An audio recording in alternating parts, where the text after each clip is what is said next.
This is Everybody Pulls the Tarp with your host, Andrew Moses.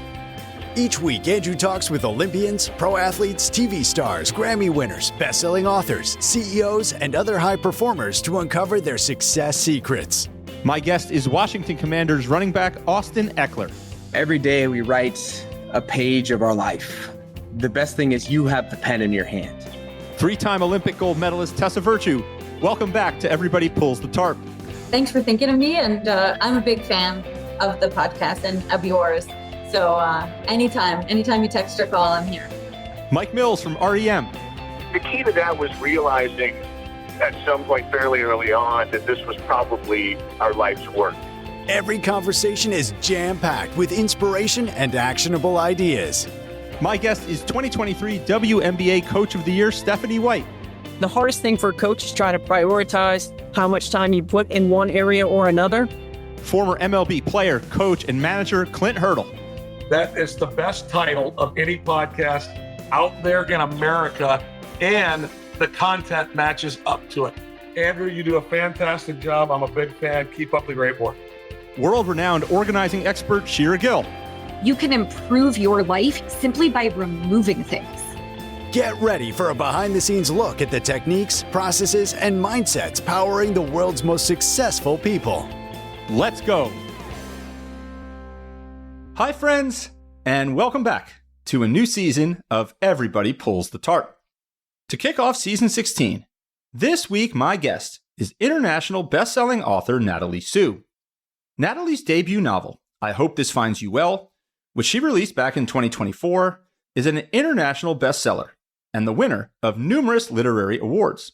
Natalie and I recorded the conversation you are about to hear back in July, just weeks before her latest book, You'll Love It Here, gets released here in mid-August. I felt like it was the perfect time to have this conversation because Natalie and I got to reflect on the big success she had with her debut novel, while at the same time, we also got to explore all of the emotions she's experiencing in the lead-up to her second novel. In our conversation, Natalie shares a behind-the-scenes look at how she pivoted from a career working in criminal justice to ultimately chase her dream of being a writer. We explored her creative process, how she overcame rejections and ultimately broke through with her debut novel, why writing this second novel has made her feel a new wave of pressure, but also a unique sense of calm, and so much more. Listeners, I really love this conversation because like so many of the high performers we've heard from over the years here on Everybody Pulls the Tarp, the ideas that Natalie shares can be applied far beyond her specific craft. There is inspiration and important lessons we all can take from Natalie's journey and apply to our own lives, both personally and professionally. I hope you take away as much from Natalie as I have. Oh, and one more thing. This podcast is presented solely for educational and entertainment purposes. It is not intended to be a substitute for the advice of a physician, psychotherapist, or other qualified professional. So, let's pull the tarp and get straight to Natalie Sue. I have read that you received a typewriter from a neighbor and you set up a little quote-unquote office for yourself when you were about 7 or 8 years old. Is that correct? And is that really the beginning of your journey as a writer? Yeah, so that sort of was one of the beginnings of my journey. As soon as I got that typewriter, I felt like at least I can have the aesthetic of a writer because I loved books so much. And as soon as I realized that books were written by people, I was super excited that a human being could do it. I just never really thought that I could be the person to do it. But when I had that typewriter, what I would do is if we were reading a book in class or something and the teacher would stop reading oh, we'd read this chapter for today, I'd be like, what do you mean?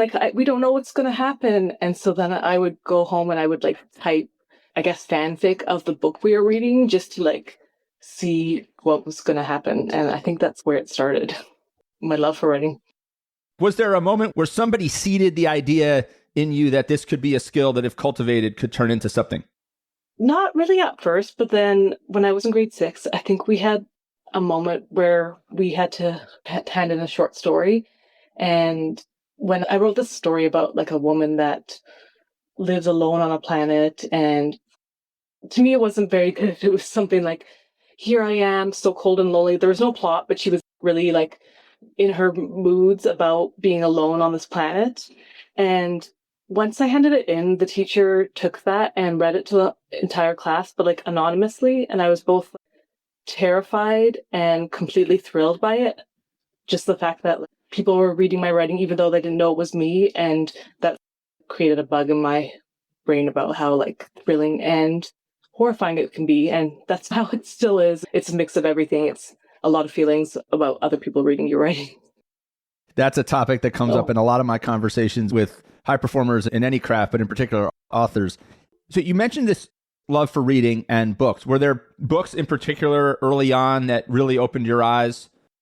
Yeah, I was a really big fan of Anna Green Gables. I think that's kind of the Canadian classic. I love how Anne was the first, if you think about it, the weird girl fiction. Like she's a little bit of a misfit and moves into a town and changes herself and everyone around. I love character growth so much. And I didn't like, so I always loved like stories that were based on real people. Like even like the autobiography of Helen Keller was something I was really into. It was a hyper focus for me for a while. And then, yeah, so I loved that. And then I always loved like Kit Pearson, which is an obscure Canadian author, but I read all her books. And so they were like, we moved around a lot when I was younger. So books seemed like the constant companion that you would have because they were consistent. They were always there. They didn't change. Paint the scene a little bit, maybe about your childhood.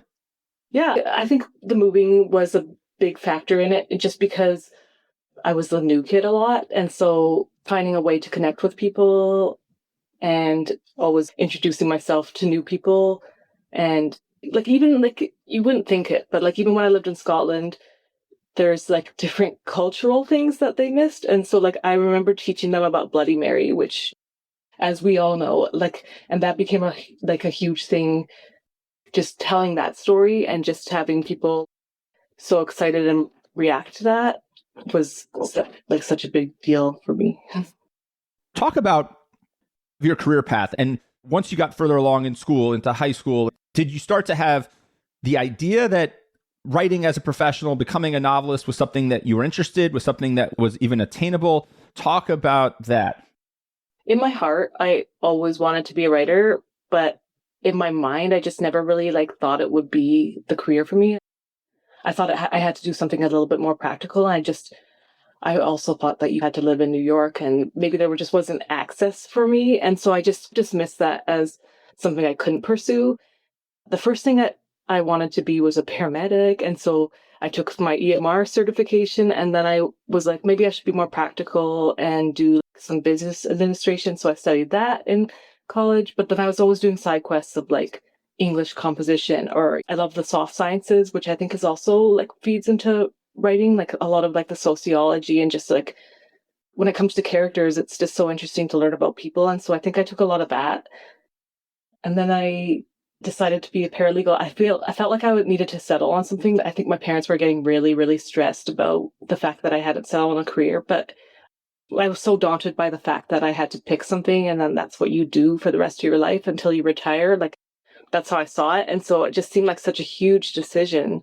And so then I went to become a paralegal and then I worked at the Crown's office, like the prosecutor's office, which is like the DA. And I was working there. And then I was having lunch with a colleague and she mentioned, do you ever think about this is it now? Like we had gone to school together as well. And now we're going to work here. And then I was like, yeah, it doesn't seem real. Like it just doesn't seem good. And I was like, I've been thinking about writing. And she was like, that's a good idea. You should also do that. And so I did set it aside until a few years later when I was working in it. Like the work was rewarding. I felt like I was helping people and making a huge difference and stuff.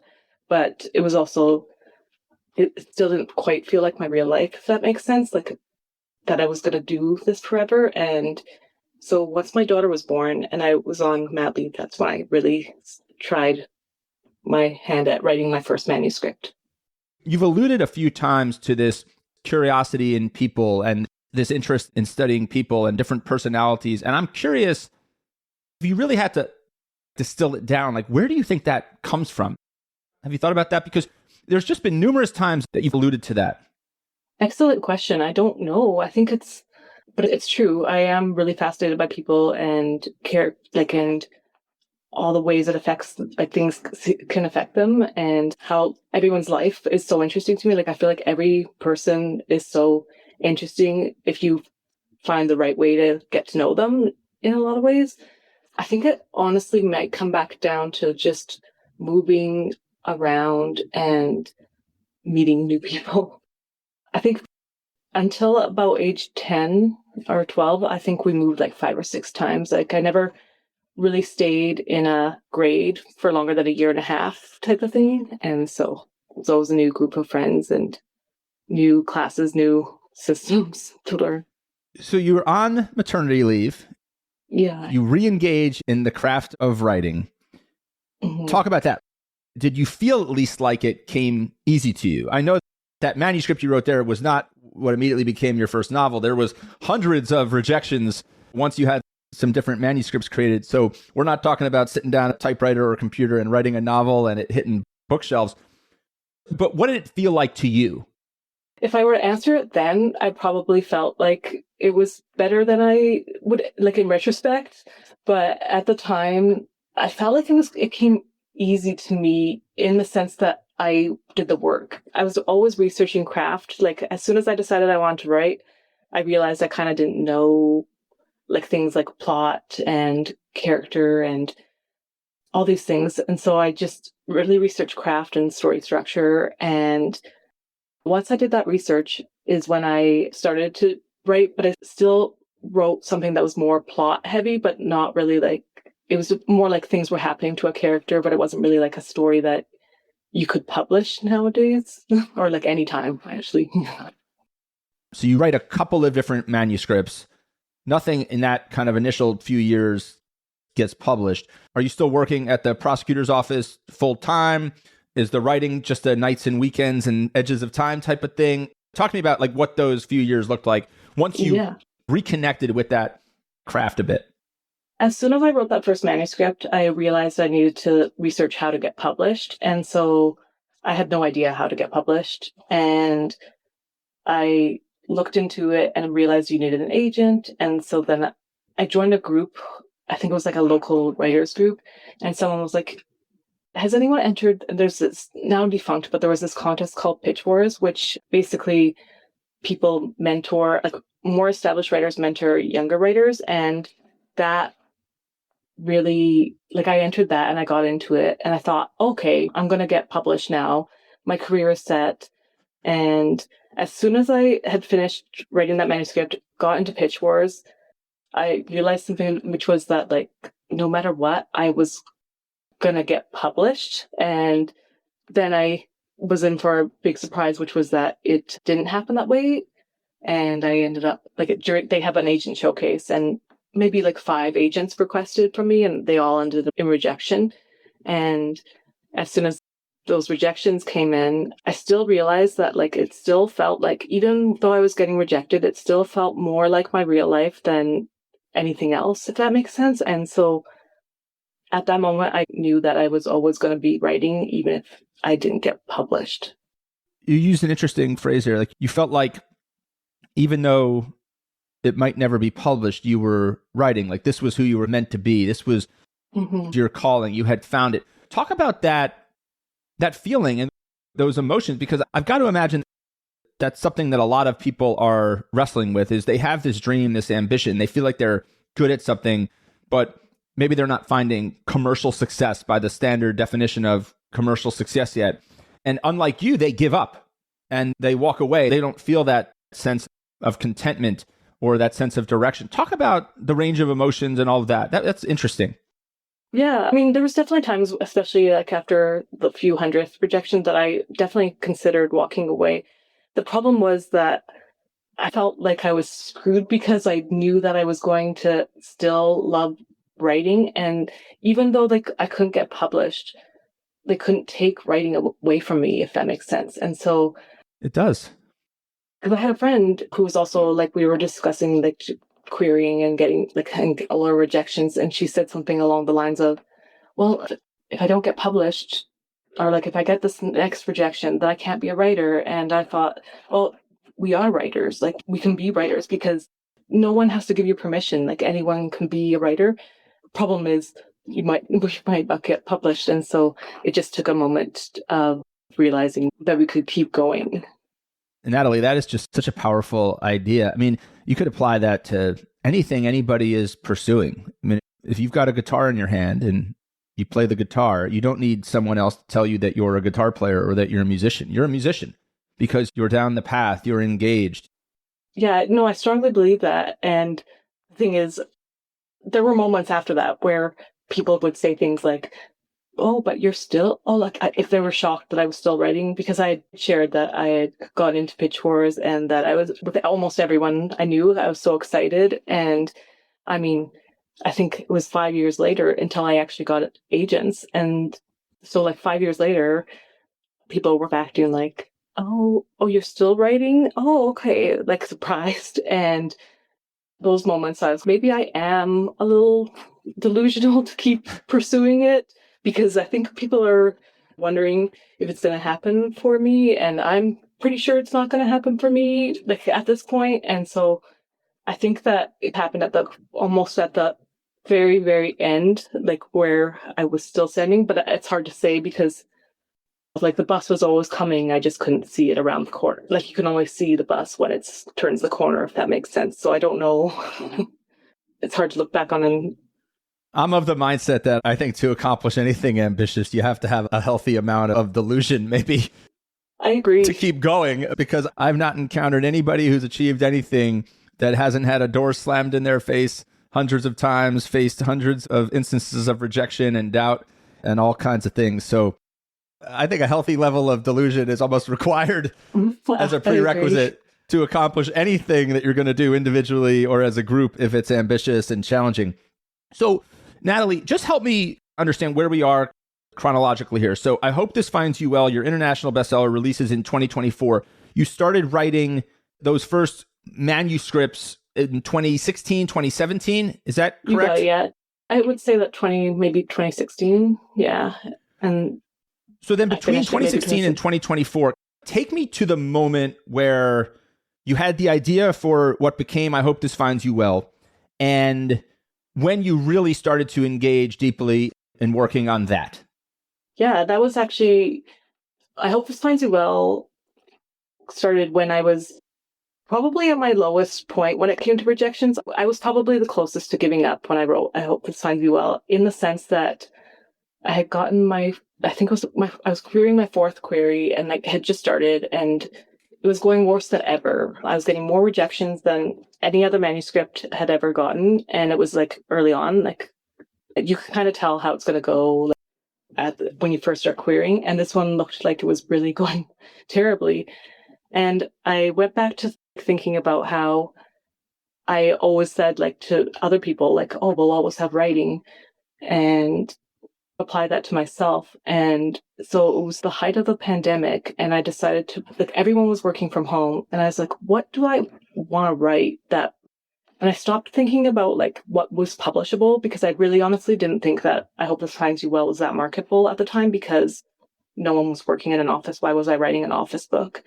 And it felt like it was like a manuscript kind of like for just me. And I think that giving myself the permission to really write something that I didn't really plan on querying, I still probably in the back of my mind knew that I would query it, because I'm always going to query it, because I feel like it's like you almost get addicted to that process of trying to get published, in a sense. And so, but when I knew that I wasn't necessarily going to query it was when I gave myself the freedom to truly think no one's going to read this. And that kind of like made I made jokes that I wouldn't have made. And it was the first adult book that I had written, because I was actually trying to get published in YA a lot. And so I was just a little bit more like, the characters had a little bit more backgrounds and a little bit more like begrudged about the world. It almost sounds like you had either directly or indirectly given yourself this permission and freedom to just let it all out, and to, in a way, maybe be more yourself, as opposed to trying to fit into what you thought was going to be the most direct course to being a published author. And ironically, giving yourself that freedom and not maybe having so much of that prescription and intention is what puts you on a path to breaking through. No, I agree. I think that was the key to it completely. It was just not holding any expectations to it and just living in it and having fun with it. And I think that my fun translated onto the page. Like, I enjoyed writing it so much and it felt like a treat. Like, this felt like the most of what I was meant to be doing. And so then I think that really helped. And querying that was like a complete, like, I think I queried that in 2022. And it was like instantly, I think 2 days later, my agents who I ended up signing with had a call with me. And then I think there was like a whirlwind of like 10 agents offering rep with like, wow, 4 years of like not being able to get a rep. And then all of a sudden it was just a different ball game. Fairly recently, I had a conversation here on the podcast with Carrie Renee Fuller. Now, Carrie, she currently plays Elphaba in Wicked on Broadway. And before she got the part of Elphaba in Wicked on Broadway, she auditioned for the role about 8 times. She was told no 8 times. And she had built up this idea that she needed to be Elphaba. She said it was almost more that she wanted to be wanted for Elphaba than she even needed to be Elphaba. In a way, she wanted this role so badly. In a way, she described almost to validate that she was good enough, that she could make it in the industry, that she had made it in the industry. And she auditioned, I think it was about 8 times. I'm just recalling this conversation a little bit here in my mind. Rejected 8 times. And she let it go. She let the role go. She said, I let Elphaba go. And I didn't think it was going to happen. And then through a couple different twists and turns, she gets called back for another audition and she books the part. And today she's Elphaba on Broadway.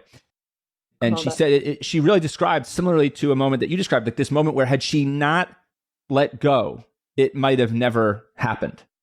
Yeah, I feel like that 100%. That's so true. If I hadn't let it go, I wouldn't have written that manuscript. I wouldn't have written about an office while working in an office, especially like it's not that I wrote about my colleagues, but I definitely like translated some of the culture of my office. As soon as I let it go, I remember there was a moment where I was standing out like on a walk with my dog out in the forest, and I just sent out all my queries and requests for this manuscript, and I just said something like, "Okay, this is it. Like, you're gonna have to really think about it this time. Like, it might be that you're taking too much time away for this dream." But because I knew that I had given all I could, because I had given up on it in a way, like I'd given all my effort and then I had also given up on it. And it was everything I could give. And that was the key to how I wrote it. If somebody's listening and they're just wrestling with something that's hard and they're doubting if it's going to work out, it could be something personally, professionally. What's like one thing that you would give them the advice based upon your experience that they do to essentially reset? I mean, is it as simple as telling yourself, just let it go? Everything will be okay if this thing doesn't work out. Talk about that. Yeah, but I don't know if letting it go would necessarily work for everyone else, but there is a lot of power to letting it go for sure. But the advice I would give would be, if you feel it in your heart, like if you feel like, I feel like if everyone who wants something that really means something to them, they know it in their heart. Like, I feel like we're spoken to in a way, like for the first time in my life, of never being able to decide a career, all of a sudden I wrote one manuscript that wasn't very good and shouldn't have been published, but I knew in my heart that I should be published, if that makes sense. Or I knew that in my heart that I should be a writer. And so if you feel something in your heart, maybe focus on the fundamentals that light you up when it comes to it. Because as soon as I pursued the parts that made me passionate, like finding writing was boy, and I realized I had found my passion. And so as soon as I pursued the parts that lit me up inside, and the parts I loved about writing, was when I became the writer that I should have been all along. Of course, there's a lot of luck and stuff, but preparing for that luck is, I think, the key. And so timing and luck are huge factors, and everything that faces rejection, or everything that you like, not everyone can make the team. You know what I mean? Like everything that sort of someone gets cut from, I think that, there is a luck and timing factor. It's just about preparing for that luck. Putting in the inputs, even though the output is not necessarily guaranteed. It's never guaranteed. I agree with that 100%. And that's still how I operate. Like, we can't control our publishing journeys with every book, like how we're received or anything. But what we can control is working on our craft, our writing, how much effort. Like, of course, we work hard on all of our manuscripts, like every book. But to just keep improving and keep, like, I can only control what I do on the end, and I can't control the outcome. But the outcome usually is better when you control the input. So switching gears a little bit, let's talk about the input. So I always love to try and understand exactly how people who are great at what they do what they do. So take me behind the scenes. I want to learn more about how you write, how you create, how you develop ideas. So I believe you're someone who writes not in kind of these long marathon writing sessions. You write in 20-minute sprints, give or take. So what does that look like? What's a 20-minute writing sprint look like? And how does it fit into the bigger puzzle? Well, like since I've probably been doing, like now that I've been published and contracted, it's a little bit of a different mode than the 20-minute sprints. I have a few modes. When I'm under contract and under deadline, I have like a hard mode where I'll have my visual timer. I'll set it up for about an hour. I'll do the sprints. Usually I don't time myself to word count, because word count will just lead to me going on tangents to like, feel better that I have a great word count. But what I do is I tie myself to plotting the scene and then having the scene. I like to do, when I'm in hard mode, I like to do 2 scenes a day. And then when I'm in like a less of a, like the deadline's a little bit further off, then I'm a little bit more of a 1 scene a day. And then I do that for about, I think hard mode is about 4 or 5 hours of work a day. And then I will take a break to walk my dog. You called it hard mode? That's a phrase I haven't heard before. Hard mode. I don't know if that's just what I use, like that's what you to call describe it. Yeah. So how do you personally define hard mode? Well, it's when I'm on deadline and I really want to make that deadline. I have a problem, I guess, in that when I have like edit notes and I know when the deadline is, it becomes all I can think about until it is there. And I'm working on like taking it back a notch, because of course life happens while you're on deadline anyways. And so, when I'm on hard mode, I work pretty much all day, and then I even like sneak in moments like at night and stuff. But I'm constantly, even when I'm doing things like when I'm watching baseball or something, I will play, like I'll be like plotting, like thinking about my characters and what they need to make the plot work together with them. Yeah. Are there things that you do when you're just stumped and you don't know how a character arc is going to continue? Like, do you step away? Talk about that. Yeah, I wish I had like a prescription for that for myself, because when I'm stumped, it feels like there's like no solution and I can never find a solution. And I always say, I should just walk. But because that's such great advice, because it's true, it actually works for me. But I always feel like I'm so unproductive when I step away from my desk. But oftentimes when I step away, it's like when I'm the most productive, because I really think through the things. I see. And so that happens to me a lot. That happens to me a lot. Yeah.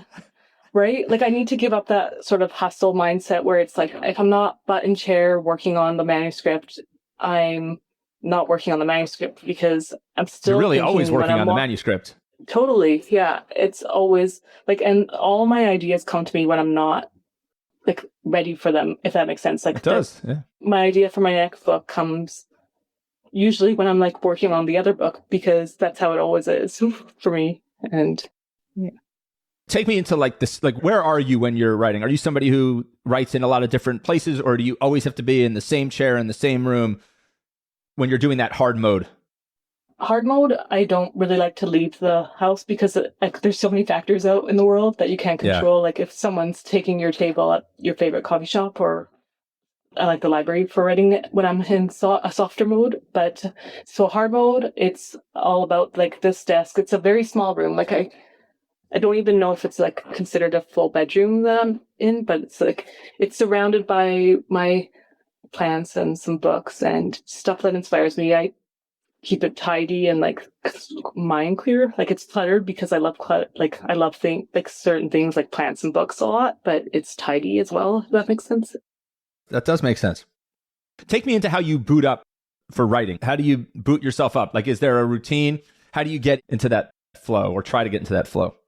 Yeah. So first thing in the morning, I will probably wake up before anyone else in my house wakes up, and just my dog will notice me and come follow me, and I will come to my desk at like maybe 5 in the morning, and I will work for a couple hours because I feel like the words come so easy in the morning because I feel like I'm already ahead. And then I also feel like the rest of the day I feel more accomplished and good about my writing because I've done at least an hour of solid work before I've even had my coffee. And then everyone starts to wake up. We get all ready to get everyone out the door, and we do a walk with my dog. And then I come back and go back to my manuscript with having something to like show for it already and not feeling like I'm staring at a fresh blank page. And if I were I always get the most daunted when I'm sitting down and I'm like,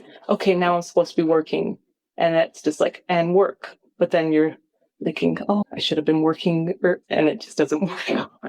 So I know in many ways you're always thinking about ideas. They come when you're least working towards them coming, and you're thinking about your characters and your plot lines while you're watching baseball in the evening, just like you said. But is there something that you do at the end of the day to either one and or both, either to try and disconnect from the work a bit or set yourself up for optimal success at 5 a.m. the next day when you sit back at the desk? Yeah.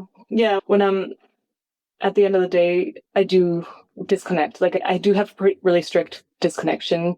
I have a brick on my phone, which is like a thing that blocks. Yeah, a lot of people are talking about that now. Yeah, it's become a big thing. Yeah, so for family time and for home, like for work time, I break off a lot of things, and so yeah, I will log off, pick up my daughter from school, do like family dinner time, and then take her to her practice or her game and go watch that. And I'm usually pretty engaged. I'll be reading a book, but I'll be pretty engaged. And if it's not a weeknight, like usually weekends are pretty much dedicated to like logging off and having that time and that break. So Natalie, I'm just having so much fun digging into your story and learning how you do what you do. I could literally ask you questions for hours. So we talked about I Hope This Finds You Well, which you published in 2024, and the fact that it was just an incredible success. We talked about some of the lead up to that. I mean, just an absolute mega success. International bestseller, winner of the 2025 Stephen Leacock Memorial Medal for Humor, winner of the Alberta Literary Award for Fiction, a finalist for Amazon Canada First Novel Award. Take me back to the moment, you described the moment earlier when you started to see the interest from the agents in a different way than you had seen for other work. Take me into the moment when you realized that this was going to hit. This was going to be a major commercial success. Yeah. I don't know if it was one moment, but like and it's so hard to like ever feel like you've arrived. But I remember the key like moment was after I'd worked with my agents on revising to go on sub, which is where they send it to publishers. And I got an email from one of them that said that it was like 2 days later, and she said that someone had already read it and they were working on something, and if I wanted to meet with this editor. But then in that time, like I think there was like 4 more editors wanted to talk to me, and then it turned into 10, you know what I mean? And then they made a schedule for me, and I was fielding all these meetings with different publishers and their teams, and I was like so used to not having this happen that it was such a surreal couple of weeks because I was used to publishers hiding in me, and all of a sudden I was meeting like the people at the publisher, and I thought, this is different. This is obviously different than my other books. Like this one is going to happen. And yeah, that was a pretty exciting moment. I'm getting like chills hearing you tell that story. I mean, it's after all the work and all the rejection and all the detours. I mean, just to experience that is so incredible. Natalie, so we're recording this conversation in mid-July. Your next novel, You'll Love It Here, releases August 11th. Talk about so were you writing this book before you knew, like, did you have the idea for this book before you knew that I Hope This Finds You Well would be a success? I had an idea for an ensemble cast in an apartment building, and that was only because I just loved, after writing I Hope This Finds You Well, I realized I loved forced proximity casts where like people that don't choose each other are forced together, like an office and then I guess in this case, an apartment building. So I had the idea that I wanted to write an apartment book, but like all the work that goes into making something vague, like a background brushstroke, into something precise, like a full painting, happened after Finds You Well was published. Or I started working on it a bit before it was published, but like I really, really finished the draft and revised it just after it was published. Maybe 2 months after was when I finished the first draft. Take me into kind of the emotions. Like, how are you thinking about this? I mean, you've had this extraordinary success with your debut novel, an absolute breakout. Do you feel like there's added pressure because you've had success that you want to feel that again? Do you feel this contentment that you felt years ago and you said, like, I'm a writer, whether it's read or not? Like, talk about that. I'm gathering it's probably a unique and wide range of emotions. You've tapped into like the two emotions I'm feeling the most, which is a bit of pressure because following up something where you've known it's hit and connected with so many readers that have enjoyed it is always going to be something that you're thinking about. And it was definitely something I was thinking about while I was writing and revising my second book. But yeah, there's also a sense of calm in that I've seen the full process go through, so I at least can visualize it. And I'm great when I can visualize something, even though it doesn't always go as planned, like nothing ever does. And that's kind of life, which is nice too. But it's a lot. It's less pressure and more pressure in a lot of ways. Well, Natalie, I am just so inspired by your journey and everything that you've shared here today. There is no question in my mind that you are a tarp puller, a certified member of the Everybody Pulls the Tarp family forever. You have just extraordinary work ethic, tenacity, and a willingness to do whatever it takes to make your goals a reality. Best of luck with the new book release, all right, my friend?